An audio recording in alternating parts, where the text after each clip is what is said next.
Awu awula, awula, awu awula, awula. Histoire, raconte. Histoire, raconte. Il était une fois la plus belle fille du monde. Ici, on raconte. On ne me croira jamais sur parole quand je dis que Njongolo est la plus belle fille du monde. Et pourtant, c'est vrai. Si vrai que des amants très nombreux sont venus la demander en mariage le jour même de sa naissance. Njongolo, dis-je, était un bébé resplendissant de beauté. Elle attira les plus beaux princes qui vinrent l'admirer dans son berceau. Son père et sa mère étaient de pauvres gens. Leur embarras fut donc considérable. Bien des années après, l'embarras des parents d'Njongolo fut à son comble lorsque leur fille, cette fois en âge de se marier, devint l'idole de tous les prétendants. Son père, il faut l'avouer, était un homme d'une très grande expérience et de haute sagesse. Il s'en fut donc chez ses oncles maternels pour rencontrer le frère aîné de sa mère, un homme célèbre qui détenait le pouvoir étonnant sur les choses et les êtres. Son oncle maternel lui révéla un pouvoir secret et extraordinaire. Puis, il lui donna un petit oiseau magique, au plumage très coloré, pourvu d'un long bec fin qui chantait cette mélodie féerique. Ici, on chante. Regarde ta belle, ici c'est elle. Regarde ta belle, ici c'est elle. Ici, on raconte. Son oncle lui dit: prends ce petit oiseau de toutes les couleurs. Dès que tu seras de retour à ton village, tu iras au pied du grand arbre au bois dur et précieux qui conserve en tout temps le génie de nos ancêtres pour loger cet oiseau mystérieux dans son feuillage dense. Dès qu'il se présente un amant de ta fille Njongolo, reçois-le fort gentiment et dis-lui: beau gendre, je te reçois avec un plaisir extrême et te garderai ma plus profonde gratitude. Toute ma vie, si tu me donnes la faveur d'abattre, là-bas dans mon champ, mon grand arbre au bois dur et précieux. Le père d'Njongolo s'en fut chez lui. Il exécuta avec une grande fidélité les conseils de son oncle maternel. Sa fille Njongolo resplendissait de beauté. Sa vue attirait des prétendants très riches et de plus en plus nombreux. Le premier amant qui vint reçut l'accueil très chaleureux de son futur beau-père. « Beau gendre, je te reçois avec un plaisir extrême et te garderai ma plus profonde gratitude toute ma vie si tu me fais la faveur d'abattre, là-bas, dans mon champ, mon grand arbre au bois dur et précieux. » À l'instant même, le jeune prétendant, doué d'un courage à toute épreuve, armé d'une grande hache tranchante, s'en fut dans la plantation pour abattre l'arbre ancestral. Le jeune amant se mit à abattre l'arbre géant. On sait bien que la cognée est une dure besogne. Pour se donner du courage, le jeune prétendant se mit à chanter en pensant à sa chère Njongolo. Njongolo, mon amour, pour toujours. Njongolo, mon amour, pour toujours. Le jeune amoureux était très fort. L'entaille dans le tronc de l'arbre ancestral devenait de plus en plus profonde. La sueur inondait son corps. À un moment donné, le petit oiseau magique de toutes les couleurs entonna son chant. Regarde ta belle, ici c'est elle. Regarde ta belle, ici c'est elle. L'attention de l'amant fut attirée par la mélodie charmante du petit oiseau. Il interrompit son ouvrage. Il leva les yeux pour admirer le minuscule oiseau perdu dans le feuillage très dense de l'arbre ancestral. Peine perdue, il ne vit rien. Au moment de se remettre à cogner, il constata que sur l'arbre ancestral, comme par enchantement, la première entaille profonde faite dans le tronc avait disparu.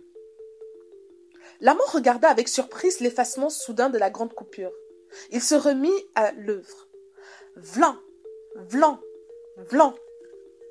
À chaque coup de hache, il enlevait une partie considérable de bois qui volait avec éclat. Son amour pour Njongolo était immense. Il continua donc à frapper de plus en plus fort avec sa hache tranchante. Son cœur était gai. Il chantait avec amour. Njongolo, mon amour, pour toujours. Njongolo, mon amour, pour toujours. Lorsqu'il eut pratiqué une entaille de loin plus profonde que la première, ses oreilles furent de nouveau perturbées par le chant enivrant du petit oiseau. Regarde ta belle, ici c'est elle. Regarde ta belle, ici c'est elle. Le jeune homme leva les yeux pour chercher l'oiseau juste un tout petit moment. Quand il regarda de nouveau en direction de l'entaille, il découvrit avec horreur que l'arbre n'était plus entaillé. Autant de fois il se remit à abattre l'arbre ancestral, autant de fois le chant incantatoire du petit oiseau se leva, autant de fois la grande coupure du bois disparut. Et le soir vint. L'amant perdit courage et la main d'Njongolo. Il s'en fut chez lui, triste et désemparé. On pourrait écrire des livres et des livres pour raconter la déception indescriptible des milliers et milliers d'amants d'Njongolo. Un beau jour, un jeune amant appelé Abosolo écouta cette histoire déroutante. Que dit-on?